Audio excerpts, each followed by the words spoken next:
السلام عليكم ورحمة الله وبركاته. أصحابتي دقالي والسلام يا حاليا يا مانتيتو أنا أفتح محمد آدم سيدي عاد فيسبوك كاحد أما عاد قرنوي دي باسويد كي أما إيميل كي عاد كوبا أولي كرتيد أديك أولا استعمالين وح إيميلا وح تليفون نمبرا وح سيكريت أنسر وضده وفريد أكو استعمالي كرتيد مانتوت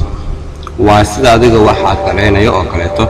marka koowaad waxaad qoraysaa page Facebook aad ku leedahay oo Google aad tagaysaa facebook.com baad qoraysaa marka labaad waxaad ku dhufanaysaa meesha la dhaho forget the password kabacdi searching password ayaa sameynaysaa oo ah in aad ku qortid magaca ama emailkii ama telephone numberkii aad ku isticmaali kartid Facebook-gaaga oo searching gareynaysaa سيرجن بالله هاي كتب السويسة وحير كتب حقوق صار a lot of things مقاعيس كمية أنا username كاستعمالي سا so I did this my account على هاي telephone number وكوتينيا وتكتب بيسا new email ادينيسا okay continue على هاي كبعد I can log in magacii baad gashanaysaa ku isticmaali jirtay link username-ka oo URL-ka waa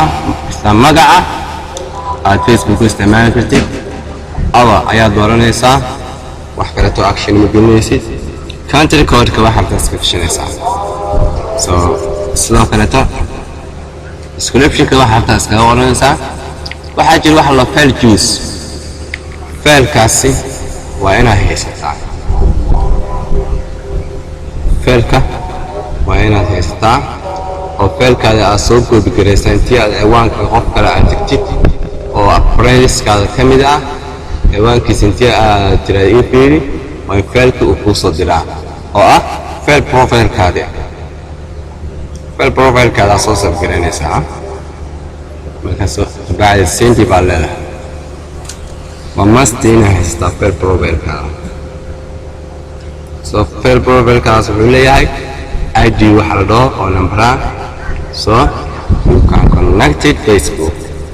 balse hadda ma furi kartid waxaad furaysaa a few hour saacada kadib saacadiisii Facebook-aadii waa heshay waana active saacada kadibna dib baad ugu laaban doontaa so aad iyo aad baad u mahadsantihiin asxaabteyda qaaliga أفضل بنا وحيد رسل حريري كراقبتي ذا يوتيوب السلام عليكم.